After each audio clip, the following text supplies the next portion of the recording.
I am Tom Maloney with Lakeshore Public Radio, and I'll be your moderator for this evening's forum. Tonight's forum will allow us to meet all of the candidates for the sheriff's race. If you have any questions, please submit them to the League of Women Voters by raising your hand. They will bring you a card and a pencil or pen to go ahead and fill out a question. And thank you again to Purdue Northwest for hosting this event this evening at Alumni Hall. And of course, thank you to WBEZ, The Times, and the League of Women Voters of the Calumet area for making all of this possible this evening. And we're going to go ahead and get things started because we do have a lot of candidates on the table. So we've got now a 30-second intro for each candidate. And starting off will be Richard Ligon to my right. Is it Ligon? Ligon. All right, Mr. Ligon, take it away. Yeah, my name is Richard Ligon. I'm a retired Army colonel with 36 years experience. I'm also a retired federal agent with 23 years experience working violent crimes in Detroit, Chicago, both the South Side and West Side, as well as Indianapolis. And my last assignment, I supervised agents in the Northern District of Indiana, covering the whole Northern District from Fort Wayne back. Also, I'm graduated from Valparaiso University with a master's degree in criminal justice. Good afternoon, everyone.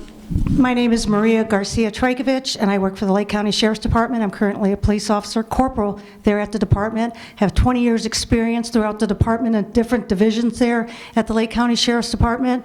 I decided I wanted to do it this time because of the last two previous sheriffs we had before the current sheriff, the debacles that we've experienced and the black eyes that we've received, that, you know, I decided enough is enough. So I'm here now and I'm going to represent our department, and I believe that I could be the leader for the sheriff's department.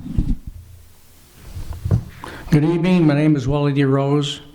I'm a former Gary police officer, retired with 20 years, a federal agent with the U.S. State Department Diplomatic Security Service. I served tours in Iraq. I also am a Army, have Army honorable discharge from the U.S. Army, and I have an associate degree, a bachelor's degree, and a master's degree from Valparaiso University. I was also a volunteer for the National Center for Missing and Exploited Children, and did various assignments throughout the world.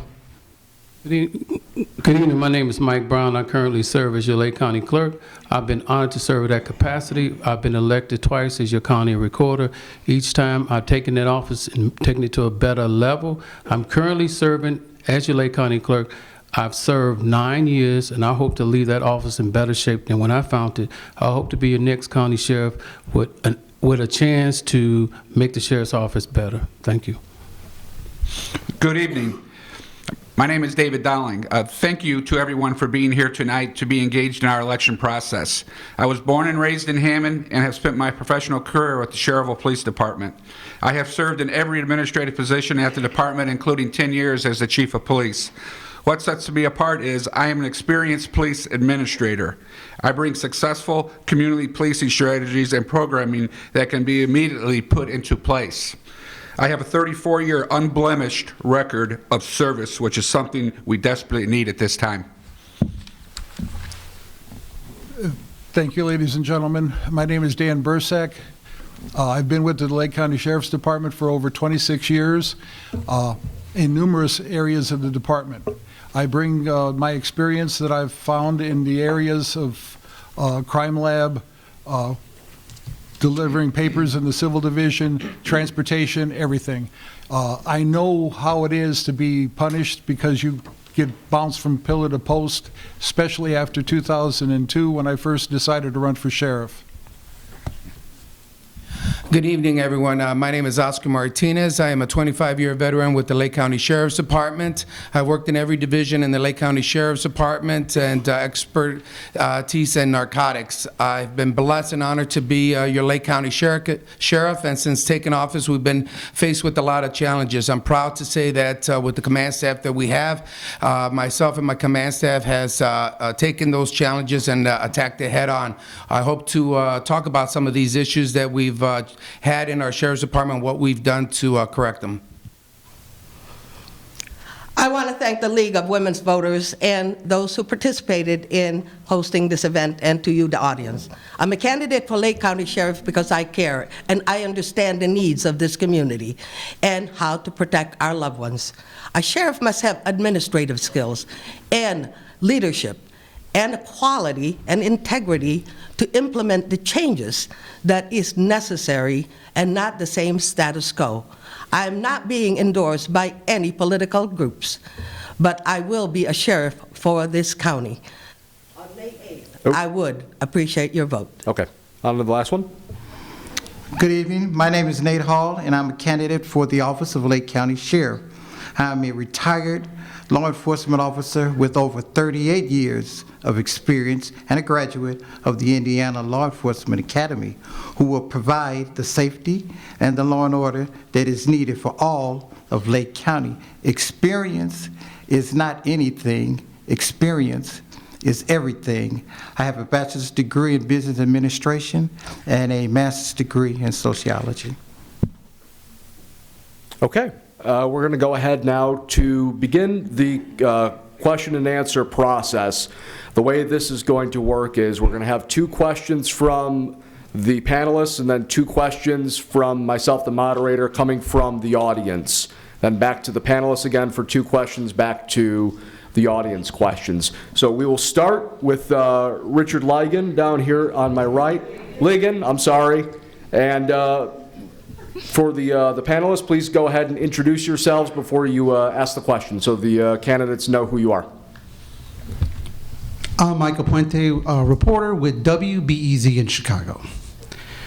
First question? Go ahead with the first question. Okay, my question is, here it goes. Recently, Cook County Sheriff Tom Dart sued Yahoo to compel it to release information regarding an email account sending malicious allegations about him.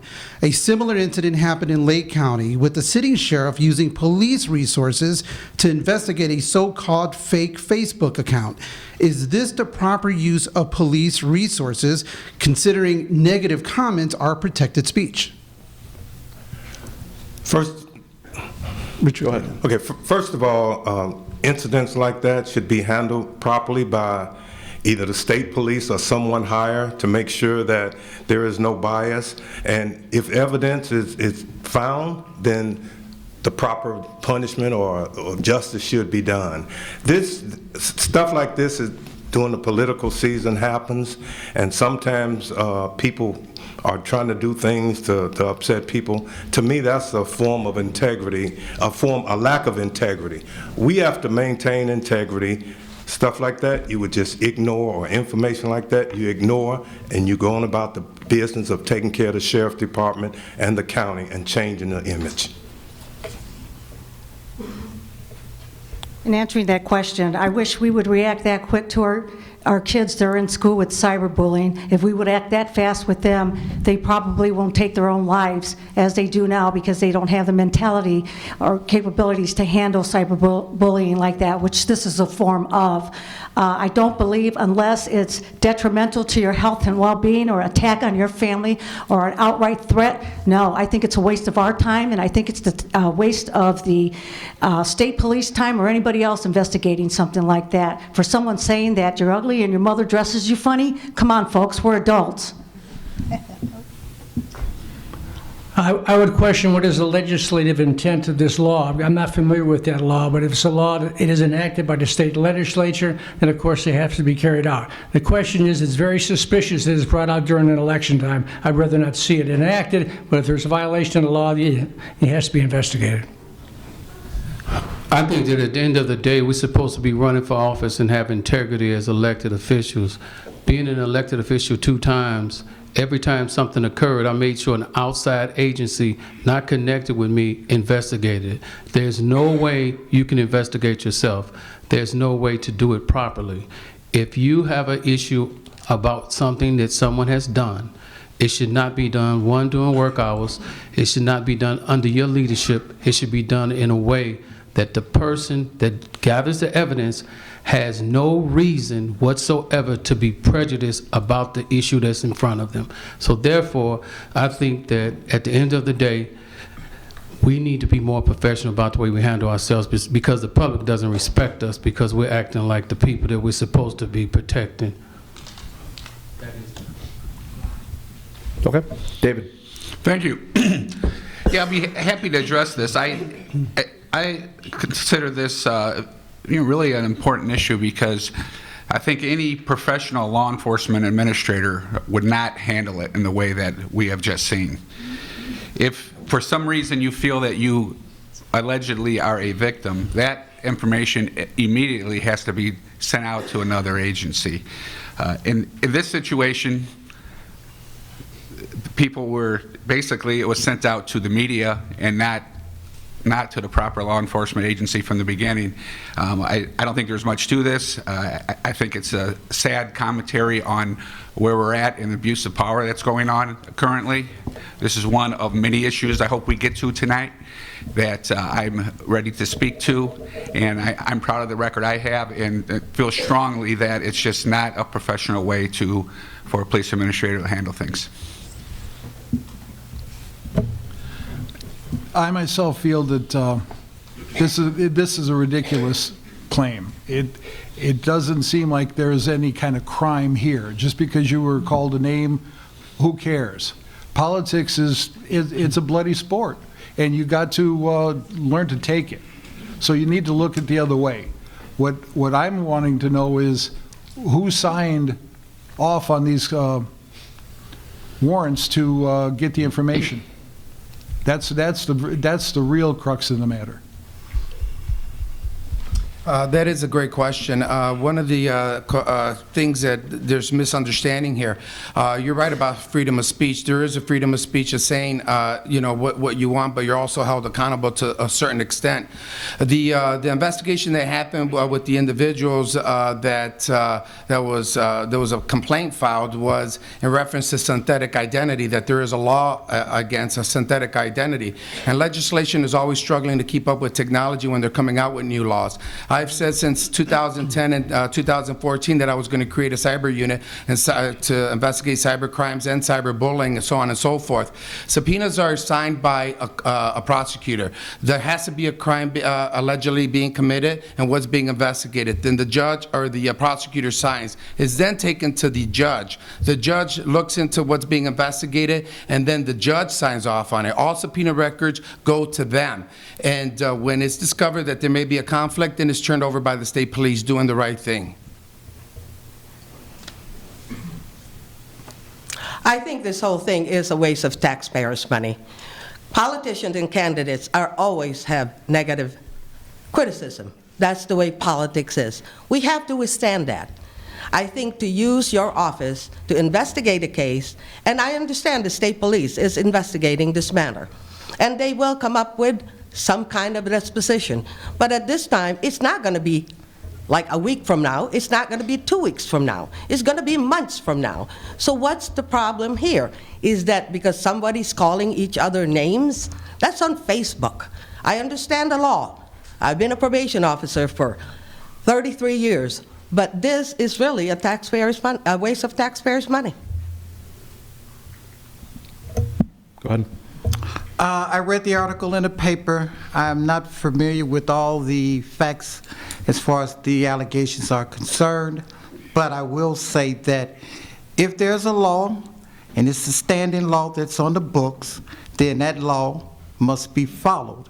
If there's an individual that violated that law, then that individual or those individuals should suffer whatever consequences the law states and says. We cannot overlook the law and make our own laws a determination, a decision as to what we prosecute or we don't prosecute. So if those facts are what they say they are, then those situations should occur and that person should be prosecuted. Okay, really quick before we move on to the next question, if I can ask the candidates to just state their names before they answer the question, so that way the listeners over the air know who each person is who's talking, so that way the names and the voices aren't running together. So up next is Susan, and please introduce yourself. I'm Susan Duncan with the League of Women Voters. This question is about immigration. Tell us about department policies concerning undocumented immigrants. What should the Sheriff Department's working relationship be with the U.S. Immigration and Customs Enforcement Agency? And we'll start that question now with Maria. I'm Maria Trajkovic. My solution to that would be to find out exactly if this person's here on a visa or not, and to help that person to see if they can obtain the correct papers to be here. For the immigration and to deal with ICE. I've not dealt in that capacity. I apologize for that. But I believe finding out more about the immigration and the laws in reference to how we would deal with that, I wish I could better answer that for you, but in all honesty, I can't. I'm sorry. The problem is that, I'm sorry, Wally D. Rose. The problem is that these laws are enacted at the federal level, and local jurisdictions only carry out what the federal jurisdictions dictate. That said, it's higher than the Sheriff's Department's salary level to respond to those questions. It can only be handled at the judicial level. And those have to be worked out between the federal partners and the local jurisdictions. Actually, it's a larger scale than that. It goes far beyond that. Mike Brown, I have to totally agree with what he's saying, but more importantly, what happens with the laws is whether they're federal or state or local, they expect the law enforcement officers to enforce those laws. In this country, most of us are from somewhere else to start with. We need to stop making it such an emotional issue and just be honest with each other. We should be able to live with each other. That being said, from a legal standpoint, we have to work within the laws that do exist. And I think we need to talk to our legislators to make those changes, because everything that's done is done through law. And the sheriff can only work with the law that's in front of them. As county clerk, I only work through IC code. So if there's a law that's in place, you work with that law. But you should try to have a good relationship with the community, and you should do everything in your power to keep the community safe, no matter what race or sexuality a person has. Thank you. David? David Dowling. You know, whenever we talk about immigration, obviously it's a very sensitive issue. Like some of the other speakers have already said, all of us have come from somewhere. I think this is a prime example why it's important to have a regional approach to law enforcement, partnerships with both state, local, and the U.S. Attorney's Office, and try to follow those guidelines. The rule of law is very important. However, I think from a sheriff's standpoint, we're all running for sheriff. So from a sheriff's standpoint, probably the biggest part that we have in this is housing people from time to time at the jail. I know there's not a big number of that right now, but the county does get reimbursed from the federal government. But I think it's a partnership between state, local, and federal government developing that policy. My name is Dan Bursack. I'm a firm believer in the Constitution. And the Constitution, as a constitutional sheriff, what I would do is I would make sure that if the federal agents would come in here, ICE, be it whatever, FBI, CIA, whatever federal, they would have to come through our office. We would make sure that all the T's are crossed and all the I's are dotted. And then we would go there. We would work hand in hand with the feds. My parents both came over from this country. And they took 3 years that they had to wait in Germany because my dad wanted to make sure that his family was raised in United States. So they came here legally. It's not fair to let somebody come in and take cuts, basically. And I'm a firm believer in being fair with everybody. So that's what I would do, is I would make sure that everything was taken care of properly and according to the Constitution. Well, I can tell you right now that we're not going to be playing the immigration police while we're out there. One of the things that we deal with in our jail is that you will get ICE coming into our jail trying to house some individuals that may be illegal. We will not accept them. We're not obligated to accept them because unless they have a court order or that individual committed another crime, drug trafficking or victims of human trafficking, then we'll accept them. But it has to be another crime besides just illegal immigration. So we don't have to accept them unless there is a court order forcing us to take them. Other than that, they're not coming into our jail unless they've committed another crime, domestic violence, gun trafficking, drug trafficking. Other than just immigration alone, we will not accept them into our jail. If they do a blitz going after illegal immigrants, well, we'll supply whatever resources we can to assist another agency, because we're obligated by law to assist other agencies, but that's as far as that will go. Hi, I'm Betty Dominguez. You know, as sheriff, you must enforce the law, but you can do it humanely. It is possible that you're dealing with the family as well, who has going to be separated for a very long time. So I think it's important to look at that aspect. You must enforce the constitutional law. If a person is not a legal alien, you must have to do what you need to do, but you must treat them humanely. And think about the families that's being affected, the children that are being affected. You must have some kind of understanding, though I feel you, as a sheriff, you must obey the law. Nate Hall. My personal feelings are different than what the law states. The sheriff cannot ignore any federal law dealing with immigrants, illegal immigrants as well. So that being said, that if in fact you have to enforce the law as the sheriff, you must comply 100%. There are several cities that have determined or decided that they wanted to be sanctuary cities. There is no humane way of doing this at this point, unfortunately. The sheriff is the sheriff, and he must follow the law to the letter of the law. Okay. And again, if you have questions, please raise your hands, and members of the League of Women Voters will find you out. Oh, I'm sorry. Richard. You're picking on me. My name is Richard Ligon. The Lake County Sheriff Department does not have the authority to enforce federal laws. However, you must develop a relationship with the federal authorities. So whatever you can do to develop that relationship, that's what you do, but you have to stay in your lane. However, the Sheriff Department will fully cooperate, they have to cooperate with the federal authorities to develop that relationship. But I, as a sheriff, will ensure that all individuals are treated with dignity, respect, and that their constitutional rights are not violated, and that's the most important thing. We cannot violate anyone's rights, but we must develop these relationships. Thank you, Colonel. Okay, as I was saying, if you have questions, please raise your hands, and the League of Women Voters will track you down. They'll give you a white 3x5 card here, along with a pen or a pencil, to go ahead and ask the question. We've taken 2 questions from the panelists, and we'll now take 2 questions from the audience. This is a combination of a couple of questions that were asked from 2 different individuals, and this question will start with Wally.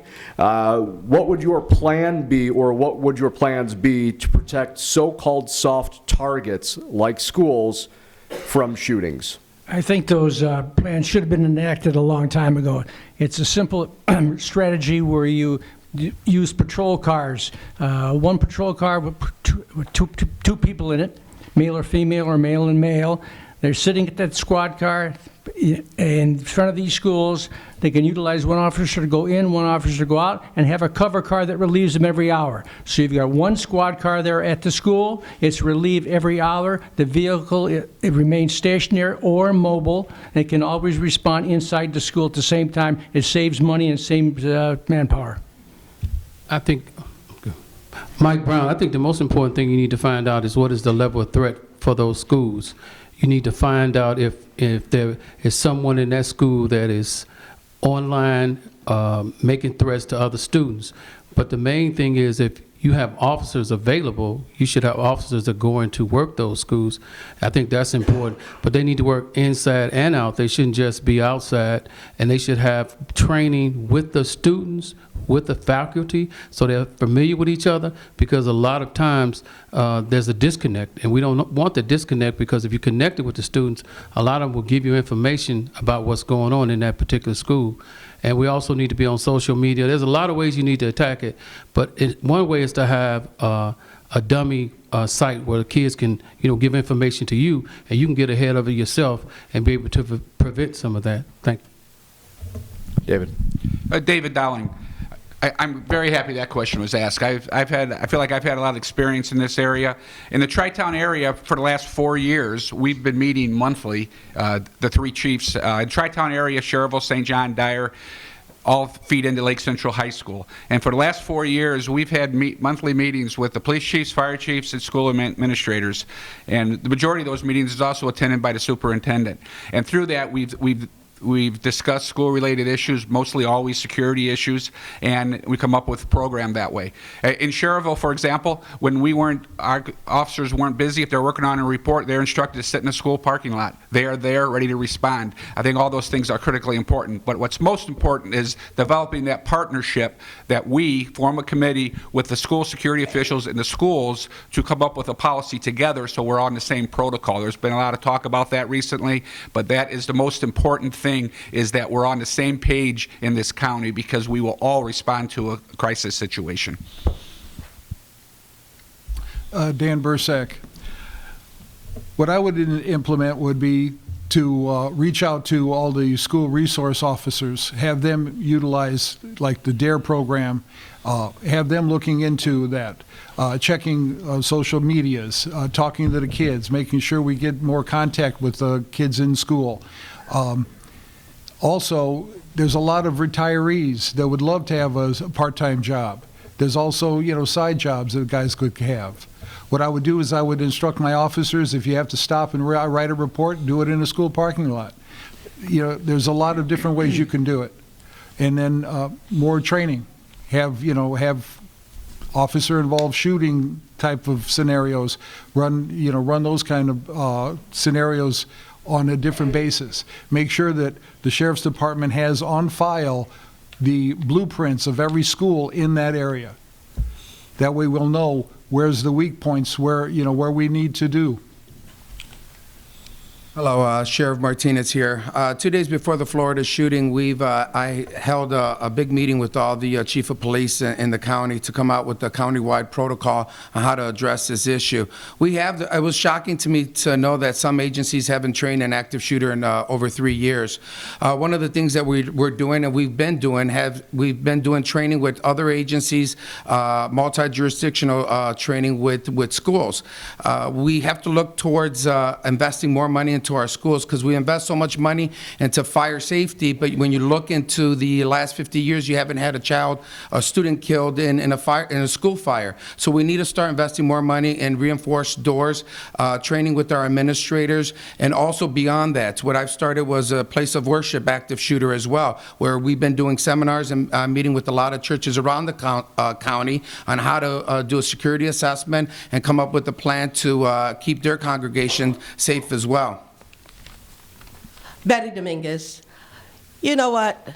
The incident at Parkland was really sad, but they did have a resource officer at the school, and it still happened. I think educating our children, the teachers, to spot mental health, those things happen. We were all in high school. We knew what occurred. We knew when things were not going right with a person. To make a phone call, tell the counselor. To me, education is the key. And working with the police department, a hotline for them to be able to call to say those things, and giving police officer more authority at this point to do that with the court system. I think that is very important. I've spoken with several kids, young adults, college students at all different levels of school, college, and high school and so forth. The things that are occurring now and happening now did not occur many years ago.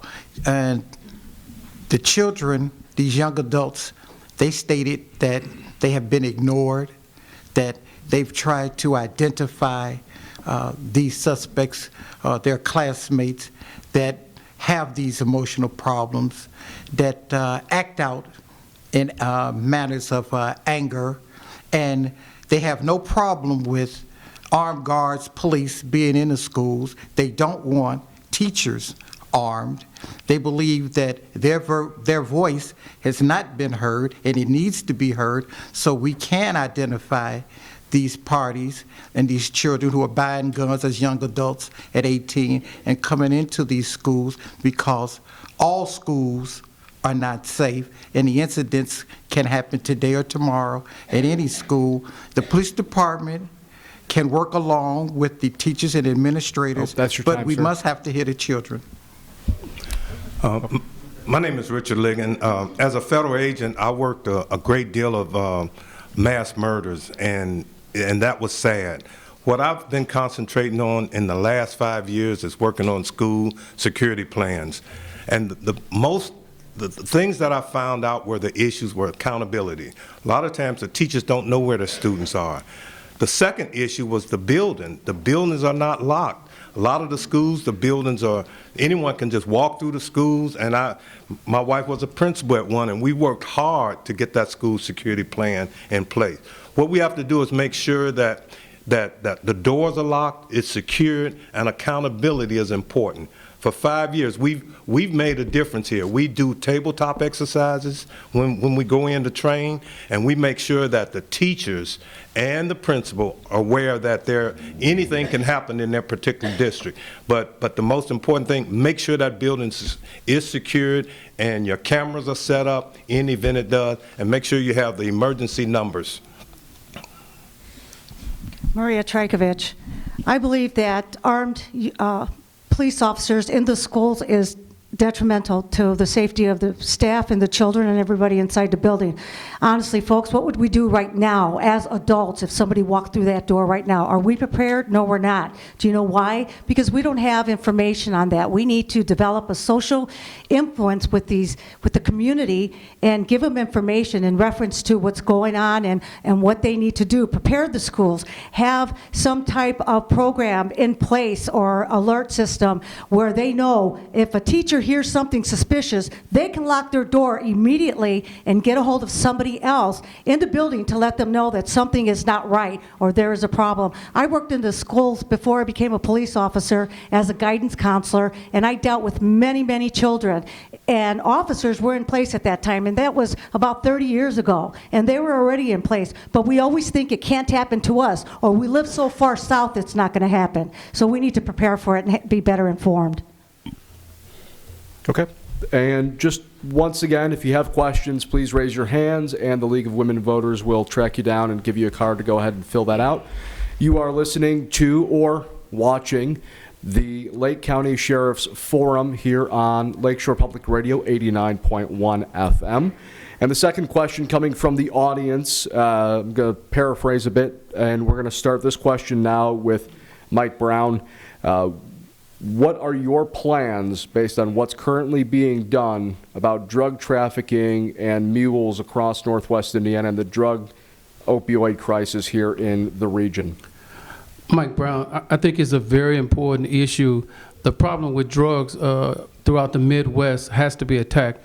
I know that a lot of people say, well, you know, it's out of control, but it really isn't. I think we have to have a comprehensive plan, because people generally know who's selling drugs, who's moving the drugs, and I think that a lot of times our patrol officers, our hands are kind of tied, and they don't have the ability to get out and find more people that are pushing those drugs. But we also need to work with other agencies and find out through mutual aid who actually has a high area of drug traffic, and go in that area and help to make absolutely sure that we can get that down, because we don't have enough arrests, and the opioid crisis is huge. A lot of people are ODing. In fact, I saw on the news today where they're putting, I think, rat poison in this synthetic marijuana. So, I mean, they go from one extreme to another, and we have a responsibility to stop it. David. David Dowling.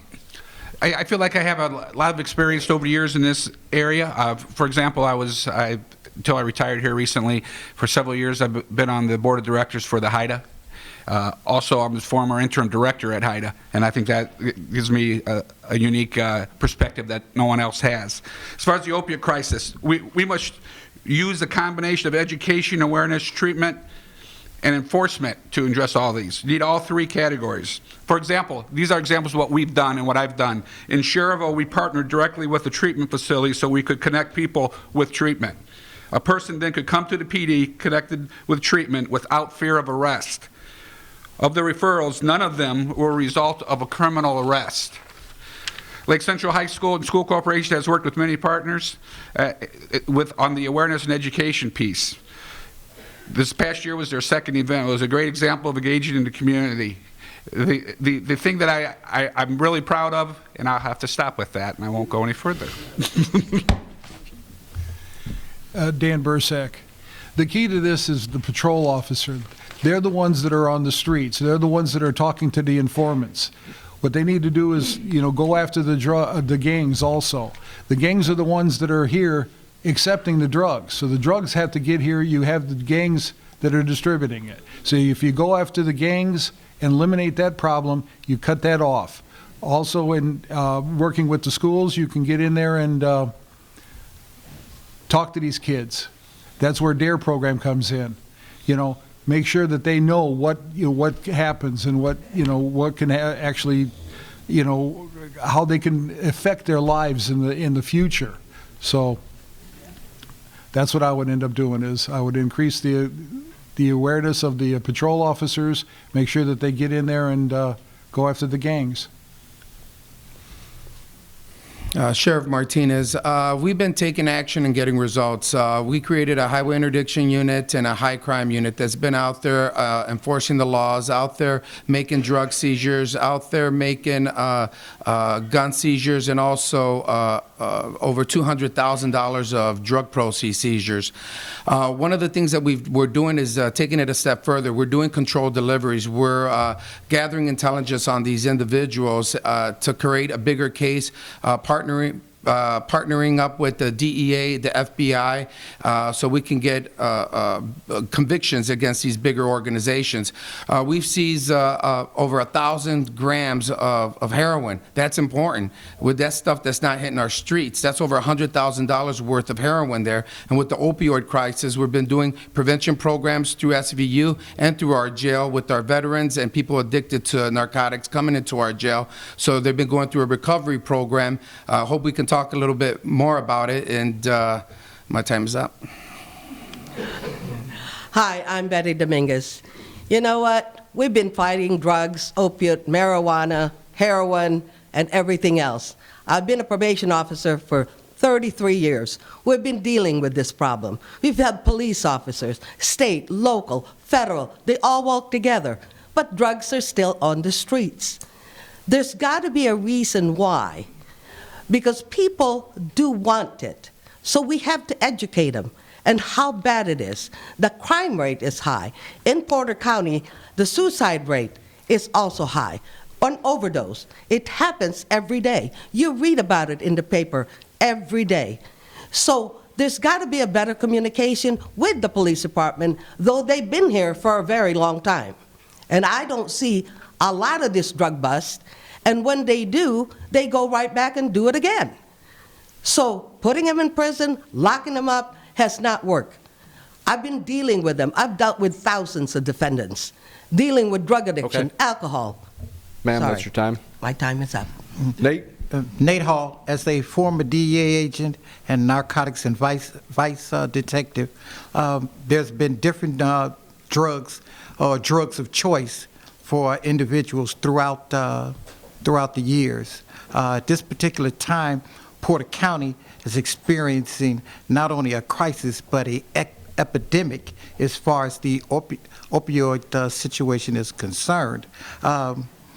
Some of the other candidates have expressed some good things. One of those would be we need to educate these people as far as the type of drugs they're using and what the results will be at a later date if they continue to abuse themselves with these drugs. Also, programs need to be set up to help these individuals. And last but not least, as far as forming different task force or whatever. If that needs to be done, then that needs to be done if, in fact, we're going to fight the opioid crisis. Yeah, my name is Richard Ligon. I had a unique skill set. I was a federal agent dealing with the Postal Service. We did numerous controlled deliveries, took a lot of drugs off the street. But also, as a battalion commander, we created the counter-drug program. It was called the Drug Demand Reduction Program. We had soldiers that were returning from deployment that we actually placed in this program, and they would mentor youth. They had a lot of funds, but this counter-drug program, it was called the Drug Demand Reduction Program. It created that relationship. Also, we used some of the military people as they used their techniques and worked with different departments, which allowed them to be part of the seizure money. All of that money was basically used for programs for for the prevention in young people, and it touched the young people and their families. So that program was very effective, and we need to make sure that program is back. Maria Trajkovic.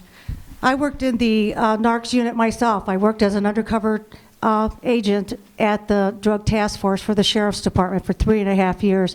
During that time, I gained a lot of experience with hands-to-hands. I also did. Of course, we have the mules going back and forth on our highways and expressways, although I haven't seen any cartels caught yet. I don't know if you have, but I haven't. I think that's good that we're pulling drugs off the street. I think that's great we're getting the money to buy equipment and being able to seize this stuff, but I want to see convictions. That's what I want to do, and that's a lot of hard work because that's a lot of boring work of surveillance. That's interacting with the community. That's informing folks. You know, we went from no pain to everybody gets something for pain now, where nobody got anything before. And moving this stuff back and forth, we have to go to the root of it, folks. It's the community. It's the kids that are getting it, and it's an easy buy for these kids. It's not a cheap drug. It's not difficult for them to obtain it. We have to, by geographic information, find out where it's going. Ma'am? As a Wally D. Rose, as a commanding officer in the Gary, Indiana Police Department, in which watched crime after crime after crime related to narcotics.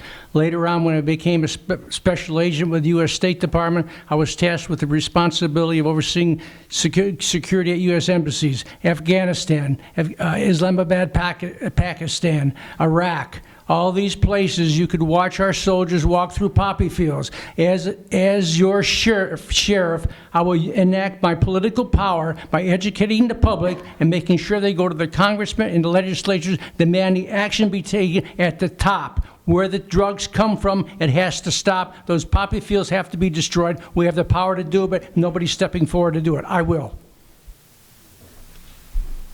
Okay.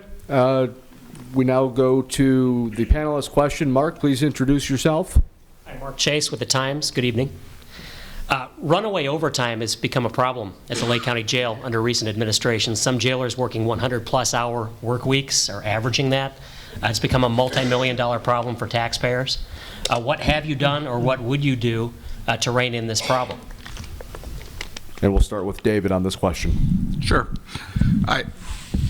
Again, it's an area that I feel like I have some experience in, and while I haven't run the jail, I've run a police department that in 2013, a year after I came back in as chief, that we put together a strategy to address such things, and we were very successful. And it was a 12-hour shift. When you do a 12-hour shift, you have more manpower, and with that manpower, you know, by public safety standards, you can work them up to 80 employees up to 86 hours of pay period before overtime kicks in, and it's a scheduling issue. You don't approve time off when there is a, you know, when you're at staffing levels that are minimums, and unfortunately, I think a lot of that was done in the past. So I have had experience in that. It's been very successful for us where I've come from, and I would take the standards from that to the jail. It's just about managing your people properly and being fiscally accountable to the public. Stop, she said. Dan Bursack. I myself, when I got on the department, they had the Jensen decree was put into place. So they didn't allow police officers to work the jail. They pulled all the police officers out and replaced them with correctional officers. Being that as a fact, if I would win this office, during the interim, I would actually go in and work the jail for quite a while to see how it is run, to see where it could be improved. Basically, it's a manpower issue, and you need to deploy your people where you need them. But for me to see it, I have to see it from the inside. It was the one thing that I kind of regretted not working the jail, because you were able to make a lot of connections with these inmates, and you can get basically snitches that can help you once you hit the streets. So we didn't have that, so we had to work harder on the road.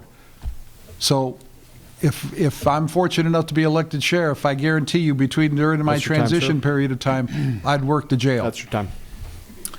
One of the major problems that we had under the last administration, that when the last sheriff appointed corporals or specialty, like training division, he gave out 40 hours of comp time, 40 hours that was illegal, that you cannot give out without council approval. I eliminated that immediately, because when those officers are on comp time, that's 4,000 hours of comp time. That means they're off. That means you got to hold somebody that's already on a 12-hour shift, 8 hours only, so they're short another 4 hours.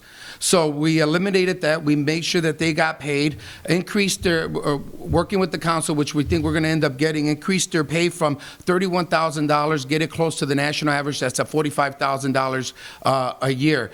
By doing that, it increased retention, improves recruitment, and reduces overtime. That is important. You get what you pay for. We're 20 officers short, so increase their pay and eliminate all the unnecessary comp time that's given to them that was illegal and improper. Hi, Betty Dominguez. I think, Mark, you wrote an article on that one, indicating that one correctional officer at a base pay of $31,000 made $98,000 that year. That is a lot of money. I don't know when she slept at this point. But the thing is, you're right, is training. Oscar did do right as far as knocking down the overtime and the corporal. I understand that. But the thing, you need to do more, okay? Training, making sure that the correctional officers are respected. I think that's a big deal at this point. Being a county employee, you don't get that respect. So you don't work as hard. So you try to hide. You try to do other things. I've worked with the Lake County Jail since 1978. I know what happens in that jail, as well as in the county. But the thing is, it is important that we become fiscally responsible and not giving anybody overtime. The national average for a correctional officer, as a matter of fact, is $25,000. Nate Hall, staffing is the most important issue as far as overtime in any department is going to be concerned with.